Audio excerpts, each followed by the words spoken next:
Сәлеметсіздер ме? Мен педагогика білім және менеджмент кафедрасының аға оқытушысы Абылақова Балым Төлеуғазықызы.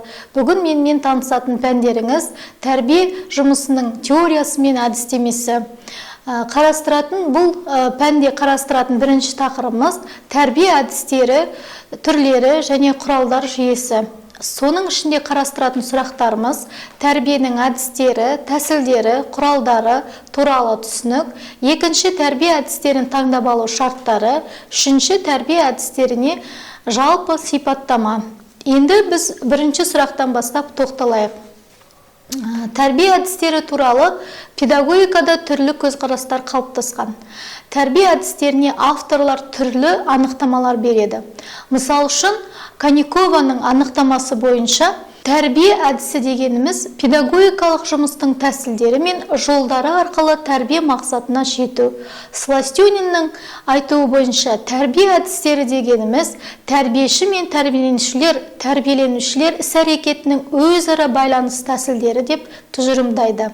Ал Әбиев өз еңбегінде тәрбие әдістері бұл мектеп тәжірибесінде қойылған мақсаттарға қол жеткізу үшін пайдаланылатын жол деп анықтайды. Сонымен тәрбие әдістері тәрбиешілер мен тәрбиеленушілердің өзара байланыс әрекетінде оқушылардың тұлғалық қасиетінің қалыптасуына бағытталған педагогикалық жұмыс тәсілдері.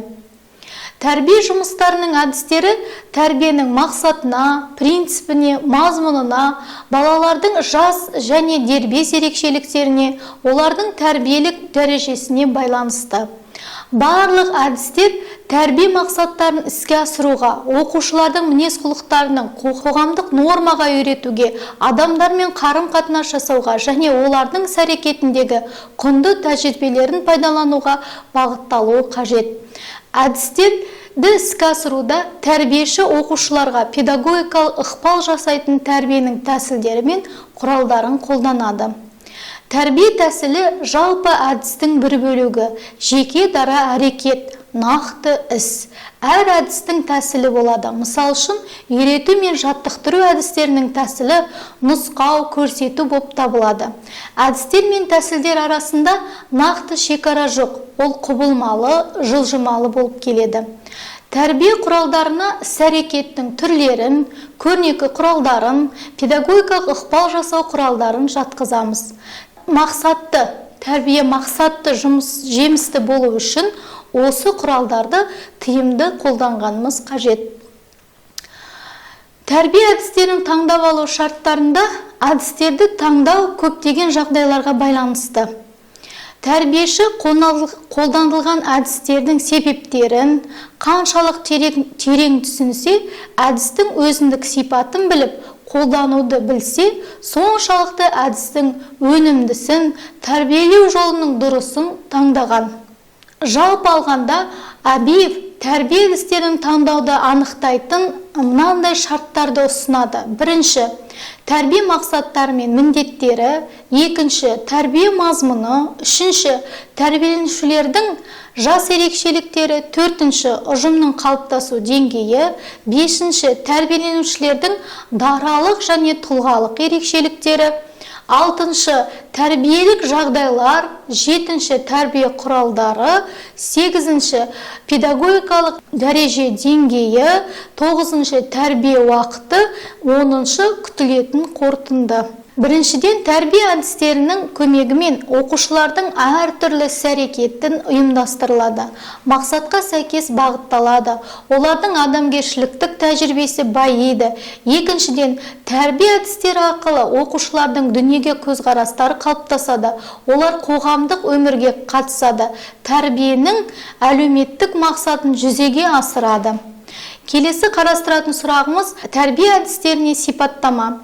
Қазіргі кезде тәрбие әдістерінің негізгі үш түрі қарастырылады. Олар: бірінші, тұлғаның ақыл-ойын қалыптастыру әдістері, екінші, іс-әрекетті ұйымдастыру және қоғамдық құқықтық тәжірибені қалыптастыру әдістері, үшінші, іс-әрекетке және мінез-құлыққа ынталандыру әдістері болып табылады. Енді осы үш әдісті жіктейтін болсақ, бірінші, тұлғаның ақыл-ойын қалыптастыру әдістеріне әңгіме әдісі, этикалық сұхбат әдісі, пікірталас әдісі, түсіндіру әдісі және өнеге ол жазалау әдісі.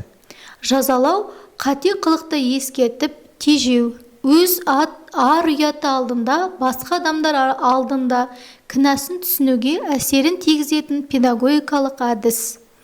Түрлі қосымша тапсырма беру, белгілі бір құқығынан айыру немесе уақытша рұқсат етпеу моральдық кемшілігін таныту болып табылады. Жазалау әдісінің нәтижелері болуына әсер ететін шарттар ол: бірінші, жазаның ұжым тарапынан туындауы; екінші, жазаның нақты болуы; үшінші, жазаның міндетті түрде орындалуы; төртінші, оқушының не үшін жазаланғанын түсінуі; бесінші, тәрбиеленушінің жеке тұлғасын масқаралаудан аулақ болуы; алтыншы, жазалау мақсатының тек ұнамды қасиеттерін қалыптастыруға бағытталуы; келесі, жазалаудың өш алу құралы ретінде қолданылмауы; жазаның жеке оқушыға бағытталуы; баланың дара психологиясын біліп барып жазалауы. Келесі ең негізгі әдістің тағы да бір түрі ол жарыс әдісі. Жарыс адамға, қоғамға қажетті сапаларды тәрбиелеуде оқушының табиғи бәсекелестік қасиеттерін бағыттайтын әдіс. Жарыс әдісі үлгермеушілердің арасында маңызды болып табылады. Қорытындылай келе, барлық тәрбие әдістері бір-бірімен өзара байланысты, тәуелді, бір-бірін толықтырады. Әдістердің бірлігі тәрбие жұмысына игі әсер етеді, баланың білімін, іскерлігін және дағдысын тереңдетеді, қоғамдық өмірге, еңбекке баулиды, адамгершіліктік тәжірибесін байытады, жалпы мәдениетін, ой өрісін кеңейтеді.